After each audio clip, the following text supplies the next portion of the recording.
my parking? Good to see you. The world's a stage, you dumb idiot!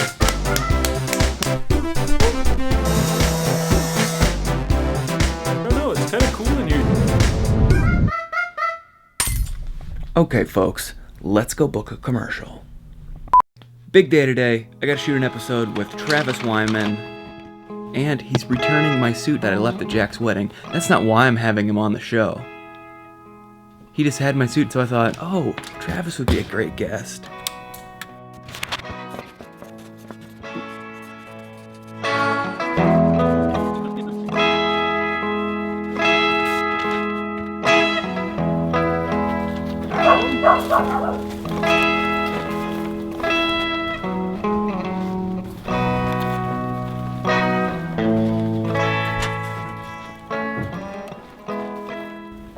Joe? Hey, what are you doing? Hey! Travis. Good to see you. Thanks for coming on the show. I was just, tearing down the old half pipe. Come on.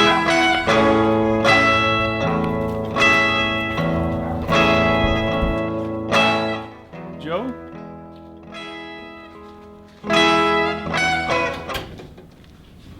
Hey, Joe?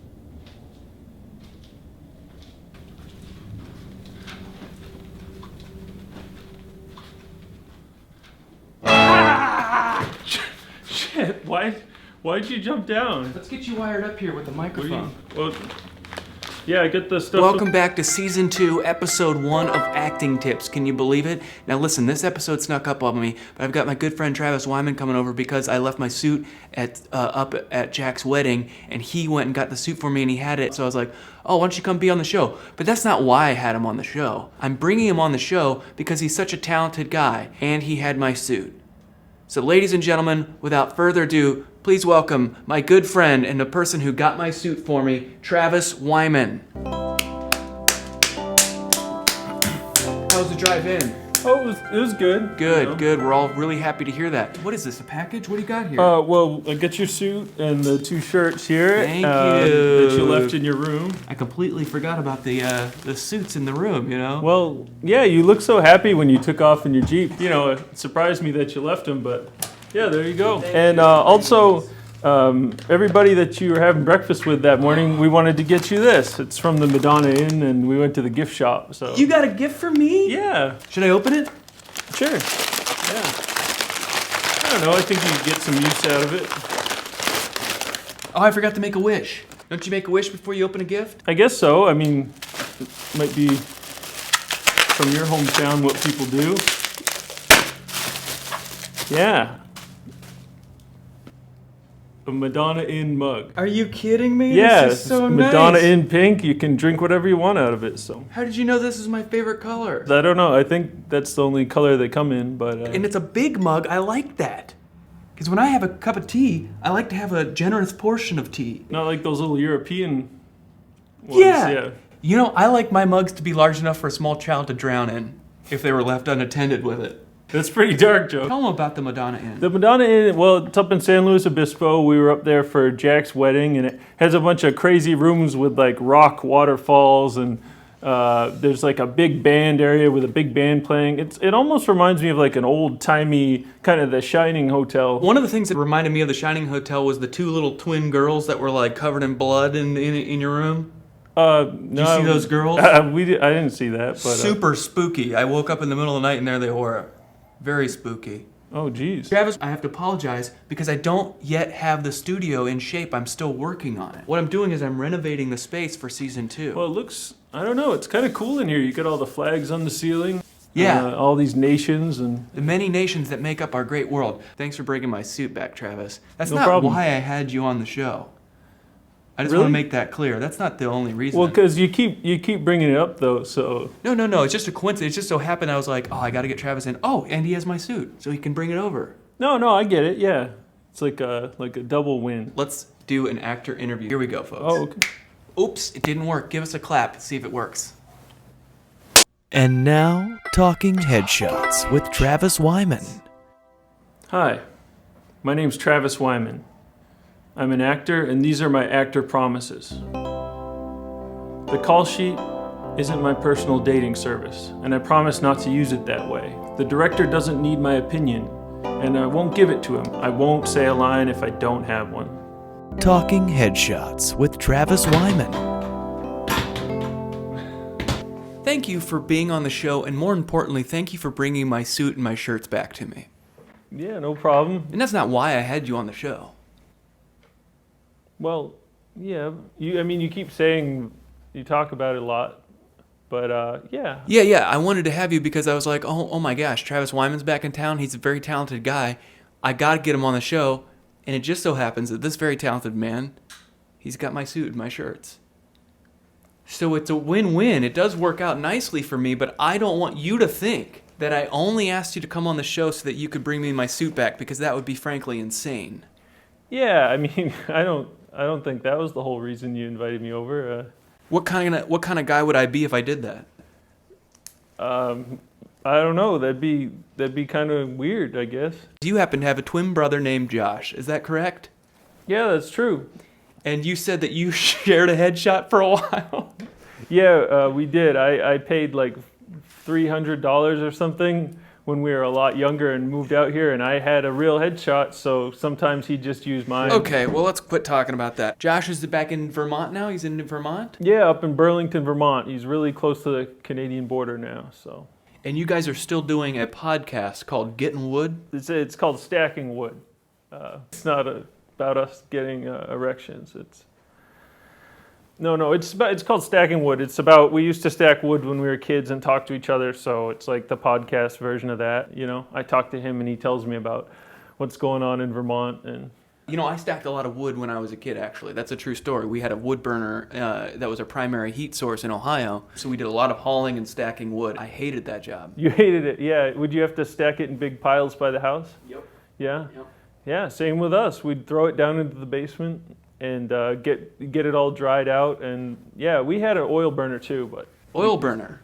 Well, oil heat too. Ah. So like, if we were running out of wood, we'd switch to that. So. We did not have that luxury. I'm not saying that you were a rich kid, I'm just saying.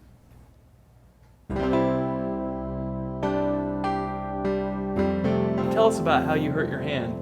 Well, I was at the Madonna Inn where you were, where that mug came from, and I was going to breakfast with my girlfriend the morning of Jack and Kate's wedding, and I was going too fast on a corner, slipped on some loose gravel. On a bike? On a cruiser bike from the hotel, and then I went down hard on my hand. The back wheel went out, and yeah, it was bad. It started bleeding a lot, and I went to the ER. So. Did Josh feel it immediately? Something's happened to Travis. Yeah. People ask us that a lot growing up. They'd be like, "If I punch you, can he feel it?" So. Do you get sick of that stuff? Sometimes, but also I'm just like, you know what? I am a twin, so I'm kind of asking for it, When you went to UCB, were you mollycoddled? Would you say that you were mollycoddled, like they were mollycoddling you, and maybe you would have been better at game if you weren't mollycoddled? What is mollycoddling? It just means coddling. I don't know if I was mollycoddled. I mean, I remember doing a few intensive courses with a few of the original founders, and that there wasn't too much mollycoddling. Did you get laid into by Besser? I feel like everyone did, Yeah, definitely I did, yeah. Did we ever take a Besser class together? I don't know. Sure. I know people always talk about applesauce machine with you, yeah. Were you in that one? No. Do you want to know the story? No. So the suggestion was applesauce. And he asked a group of people who don't play together, there's like 30 of us on stage.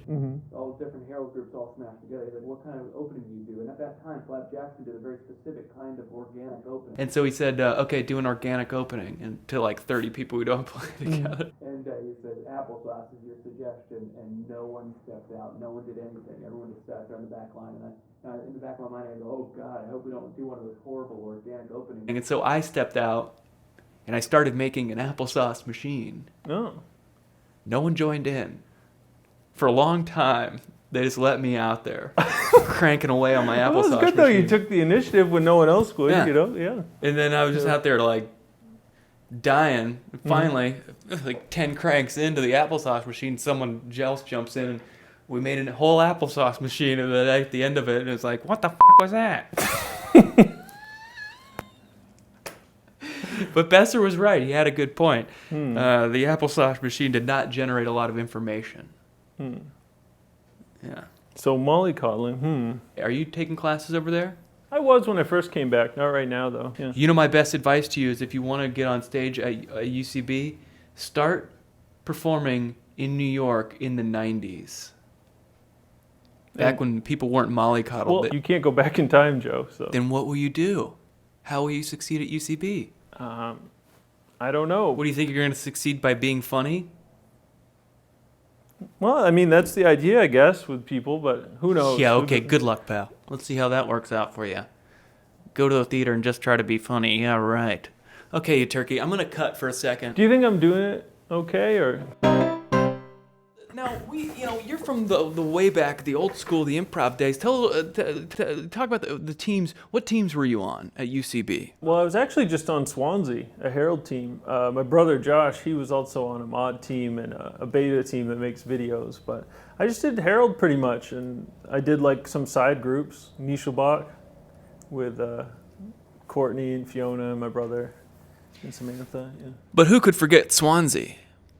Yeah, I don't know, but probably some people have, but I haven't. I thought it was a really fun time. You know, I've actually said for a long time that one of my biggest comedic influences was the Herald team Swansea. You said that? Love that team. Let me see how many members I can name. Waylon. Clay Larson. No. I got Waylon, though. Yeah, you got Waylon. That's what I'm saying about Swansea is that's a team that really shook things up, I think, in the improv world. Yeah? Oh, in what way?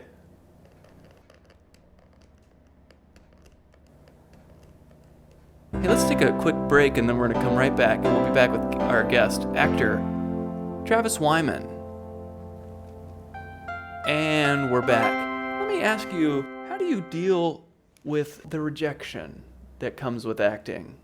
I guess I just kind of have a nihilistic attitude. I'll just kind of drive to the audition and then do the thing and then drive home not expecting anything. So. But how does sometimes, do you ever wake up at night and the rejection has gotten to you? Oh, you mean like sit upright in my bed and just think about it? Or? Yeah, like gasping for air, like you've just come to the surface and you're just realizing that you've wasted a decade of your life and like, what are you going to do for money? And you don't have a family or anyone. Well, that doesn't happen to me at night in bed, but I think sometimes on the 101 during like slow traffic, that would probably be when that happens. Yeah. Yeah. Or the 10. Sometimes the 10.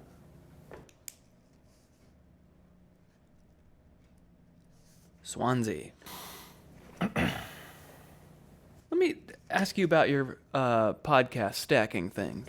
Yeah, stacking wood. You made a humorous observation on Twitter, which was you and your brother have a similar voice. It sounds almost like one man talking to himself, which is something that occurred to me when I listened to that last episode. Oh, and then thanks. you made that tweet, and I was like, that's very funny. Oh, well, thanks. Yeah, I mean, growing up, our parents would never know who was calling them. You know, it was before cell phones. If we would just call the house, they wouldn't know Yeah. if it was me or Josh calling. You're identical twins, right?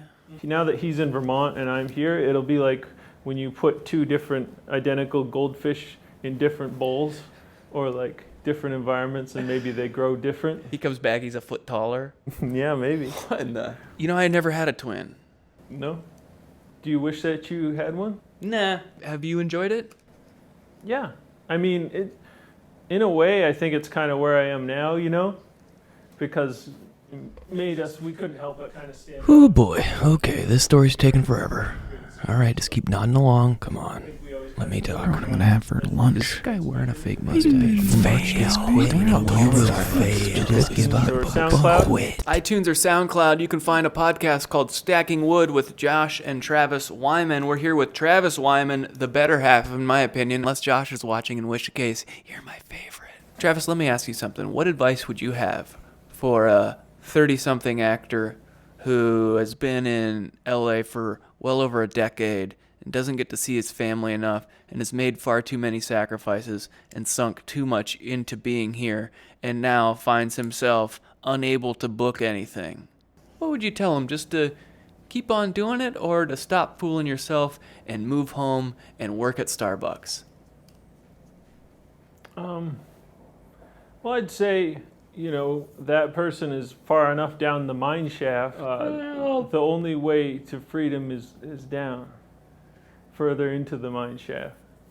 I guess, is that a weird analogy, or I don't know? No, I like that. Or crossing the Rubicon or something like that. Or let's say you're like going up a river, and at the end of that river is old man Kurtz is up there. Mm-hmm. And as you travel, your journeys get stranger and more violent.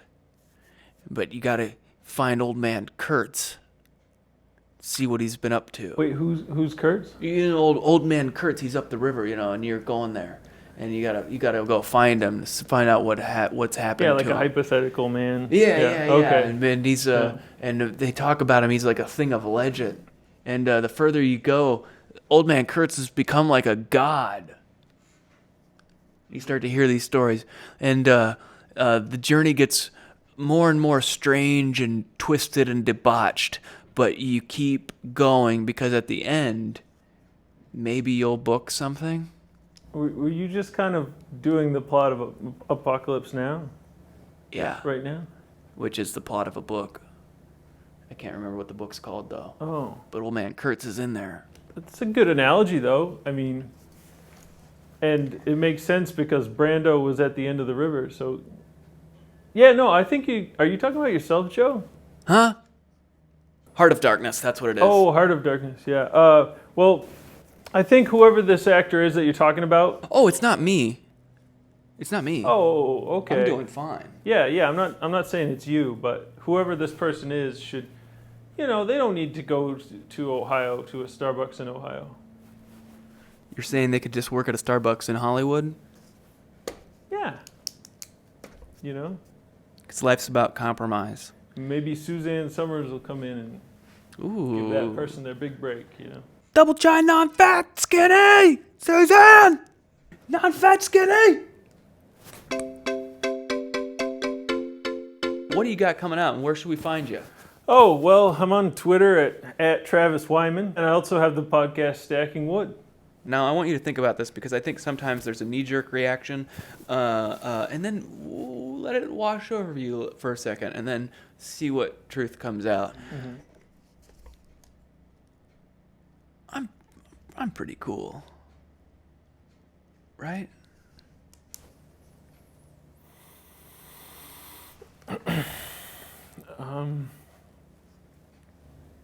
Yeah. You're cool, Joe. Yes! You're a cool guy. In your face, big disgrace to anyone who's ever said otherwise. Ladies and gentlemen, this was Travis Wyman, our very fantastic guest. Welcome back. I'm glad you're back in town. I had a great time hanging out with you guys at Jack's wedding. We didn't even really get into that. Falling off the bike, Lindsay drove me to the ER, and we got back just in time for the ceremony of Jack and Kate. Beautiful ceremony. Crystal? Yeah, would we all put our religious energy into a crystal for him? So there was some religious stuff. There was a beautiful song. Someone sang a beautiful song to open it. Did you see the two hawks? No. Right before they were coming down the aisle, there were two big hawks that flew overhead. Wow. So it was almost like they were released. Beautiful. It was just a coincidence, but... Too bad I didn't have my 20 gauge.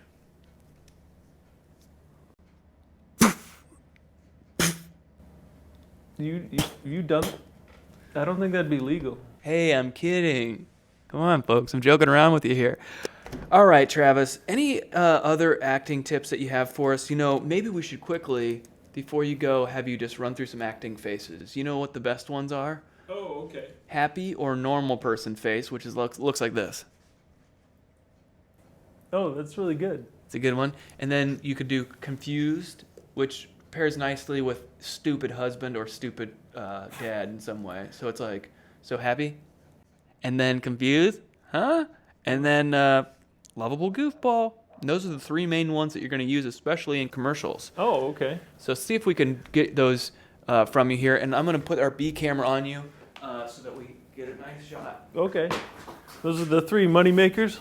These are the money makers. Happy, confused, and then Lovable goofball. lovable goofball. Okay, start with just happy, confused, lovable goofball.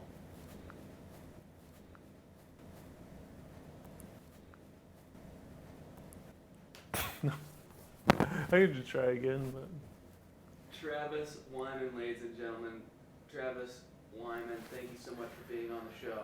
yeah, thanks for having me. It was cool to finally see this place. Okay, that was our guest. This was Acting Tips, Season 2, Episode 1 with Travis Wyman. Thank you so much, Travis, for being on the show, and we'll see if we can cobble something together from this beautiful nightmare. Well, thanks a lot. Thanks for having me. Oh, you okay? Yeah. Sorry, it's just up. Oh, no, it's fine. Thanks for coming. Yeah, flu going around. Oh, yeah, you can see yourself out of there. Just go.